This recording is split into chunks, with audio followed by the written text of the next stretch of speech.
Everyone, so we are on the floor of the new Eco model. This floor was put down. It's mostly secured. We have a couple steps to doing this. First, we put the bulkheads in underneath on the layer below this. Then we make the floor in two half sections. So both halves are in.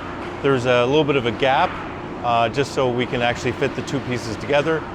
Then we started putting some fiberglass reinforcement around the sides. And then we're also going to secure it from below, but it's already very stable as it is right now. So this is feeling pretty good right now.